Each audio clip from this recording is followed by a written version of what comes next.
ನಿನ್ನೆ ಏನು ನಮ್ಮೆಲ್ಲರ ನೆಚ್ಚಿನ ನಾಯಕರು ಪ್ರಧಾನಮಂತ್ರಿಗಳಾದಂಥ ನರೇಂದ್ರ ಮೋದಿಜಿಯವರು ನಮ್ಮ ಭಾರತದ ಸೈನಿಕರು ನಮ್ಮ ಇಡೀ ದೇಶಕ್ಕೆ ಹೊಸದೊಂದು ದೀಪಾವಳಿಯನ್ನು ಕೊಡುಗೆಯಾಗಿ ಕೊಟ್ಟಿದ್ದಾರೆ. ನಮ್ಮ ಏನು ಹೆಣ್ಣುಮಕ್ಕಳ ಸಿಂಧೂರದ ಮೇಲೆ ಕಂಡಿಟ್ಟಿದ್ದಂಥ ಈ ಉಗ್ರಗಾಮಿಗಳು, ಅದಕ್ಕೋಸ್ಕರನೇ ಆ ಹೆಣ್ಣುಮಕ್ಕಳ ಏನು ಸೌಭಾಗ್ಯವನ್ನು ಕಸ್ಕೊಂಡಿದ್ದಂಥ ಈ ಪಾಕಿಸ್ತಾನದ ಉಗ್ರಗಾಮಿಗಳನ್ನು ಇವತ್ತು ಸಂಹಾರ ಮಾಡಿರ್ತಕ್ಕಂಥದ್ದು. ಲಾಹೋರ್ಗೆ ಮತ್ತು ನಮ್ಮ POK ಈ ಎರಡೂ ಭಾಗದಲ್ಲೂ ಸುಮಾರು 9 ಜಾಗದಲ್ಲಿ ನಮ್ಮ ಸೈನಿಕರು ಉಗ್ರ ಅಡಗುತಾಣಗಳಿಗೆ ಬ್ಲಾಸ್ಟ್ ಮಾಡೋದ್ರ ಮುಖಾಂತರ ಸುಮಾರು 100ಕ್ಕೂ ಹೆಚ್ಚು ಉಗ್ರಗಾಮಿಗಳನ್ನು ಇವತ್ತು ಕಳಿಸಿದ್ದಾರೆ. ಇದಕ್ಕೋಸ್ಕರ ನಾನು ಈ ದೇಶದಲ್ಲಿ 60 ವರ್ಷ ಆಳ್ವಿಕೆ ಮಾಡಿದಂಥ ಕಾಂಗ್ರೆಸ್ ಪಾರ್ಟಿಯವರು ಯುದ್ಧನೇ ಬೇಡ ಅಂತ ಇಲ್ಲ. ಈ ದೇಶದಲ್ಲಿರ್ತಕ್ಕಂಥ ಪ್ರತಿಯೊಬ್ಬ ಪ್ರಜೆನೂ ರಾಜಕಾರಣ ಬಿಟ್ಟು ಈ ದೇಶದಲ್ಲಿ ನಡೀತಾ ಇರ್ತಕ್ಕಂಥ ಏನು ಆಂತರಿಕ ಈ ಭಯೋತ್ಪಾದನೆಗಳಿದ್ದಾವೆ ಇದ್ರ ವಿರುದ್ಧವಾಗಿ ನಾವೆಲ್ಲ ಒಗ್ಗಟ್ಟಾಗಿ ನಿಲ್ಲಬೇಕು.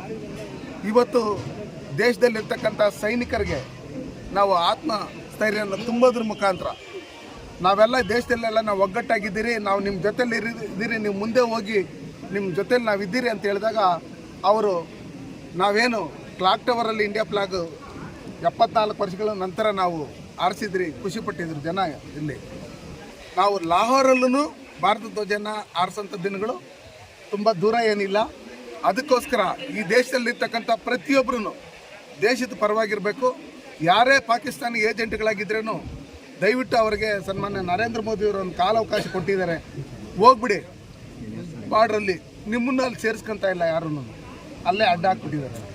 ಹಂಗಾಗಿ ದೇಶದಲ್ಲಿರ್ತಕ್ಕಂಥವರೆಲ್ಲ ಇದು ಹಿಂದೂಸ್ತಾನ್, ಇಲ್ಲಿರ್ತಕ್ಕಂಥ ಪ್ರತಿಯೊಂದು ಜಾತಿ ಜನಾಂಗನೂ ಒಗ್ಗಟ್ಟಾಗಿ ಈ ದೇಶದ ಸೈನಿಕರಿಗೆ ಬಲವನ್ನು ತುಂಬುತ್ತಾ ನಮ್ಮ ಗ್ರಾಮಗಳಲ್ಲಿ ನಮ್ಮ ಮನೆಗಳನ್ನು ನಾವು ಸೇಫ್ಟಿ ಮಾಡ್ಕೊಳ್ಳೋದ್ರ ಮುಖಾಂತರ ಆಂತರಿಕ ಏನು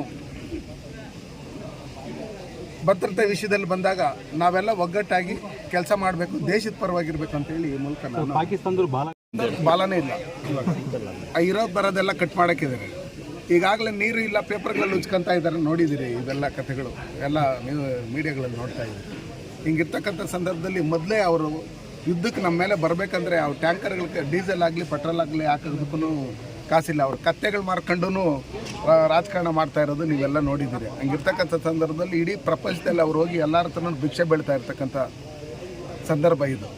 ಅದಕ್ಕೋಸ್ಕರ ಇವತ್ತು ಒಂದು ಕಡೆ ಬಲೂಚಿಸ್ತಾನ್, ಇನ್ನೊಂದು ಕಡೆ ಪಾಕಿಸ್ತಾನದಲ್ಲಿರ್ತಕ್ಕಂಥ ಅಲ್ಲಿನ ಸ್ಥಳೀಯರೇ ಇವ್ರನ್ನ ಕಳಿಸ್ಬಿಡಿ, ನಮ್ಮನ್ನು ಸೇರಿಸ್ಕೊಂಬಿಡಿ, ದೇಶದೊಳಗಡೆ ಅಖಂಡ ಭಾರತ ಆಗೋಗ್ಲಿ ಅನ್ನೋ ಲೆಕ್ಕಾಚಾರದಲ್ಲಿ ಎಲ್ಲರೂ ಕಾಯ್ತಾ ಇದ್ದಾರೆ. ಯಾಕಂದರೆ ಅಲ್ಲಿ ಒಂದೊಂದು ದಿನನಿತ್ಯದ ಬಳಕೆ ವಸ್ತುಗಳೂ ಯಾವ ರೀತಿ ಗಗನಕ್ಕೆ ಹೋಗಿದೆ. ಅದರಲ್ಲಿ ನಮ್ಮ ಕೋಲಾರ ಜಿಲ್ಲೆಯಲ್ಲಿ ರೈತರು ಇಡೀ ಏಷ್ಯಾಗೆ ಟೊಮೊಟೊ ಸರಬರಾಜು ಮಾಡ್ತಾ ಇದ್ದದ್ದು ಅದನ್ನು ಯಾವ ರೀತಿ ಸ್ಟಾಪ್ ಮಾಡಿದ್ದಾರೆ. ಅದೇ ರೀತಿಯಲ್ಲಿ ಇವರೇನು ಉಗ್ರಗಾಮಿಗಳಿಗೆ ಪೋಷಣೆ ಮಾಡೋಂಥ ಕೆಲಸಗಳನ್ನು ಇವರು ಮಾಡ್ತಾ ಇದ್ದಾರೆ. ಇಡೀ ಪ್ರಪಂಚದವರು ಇವರು ವಿರುದ್ಧವಾಗಿದ್ದಾರೆ, ಪಾಕಿಸ್ತಾನ ವಿರುದ್ಧವಾಗಿ.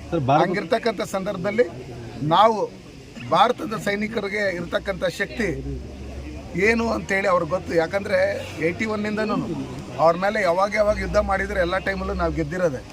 ಈ ಸಲ ಏನಾದ್ರು ನಮ್ಮ ತಂಟೆಗೆ ಬಂದರೆ ಟೋಟಲ್ ಪಾಕಿಸ್ತಾನ ಅಖಂಡ ಭಾರತ ಆಗೋದೈತೆ ಅನ್ನೋದ್ರಲ್ಲಿ ಯಾವುದೇ ರೀತಿಯಾದಂಥ ಸಂಶಯ. ಮಿತ್ರ ದೇಶಗಳು ಆಗಿರ್ತಕ್ಕಂಥ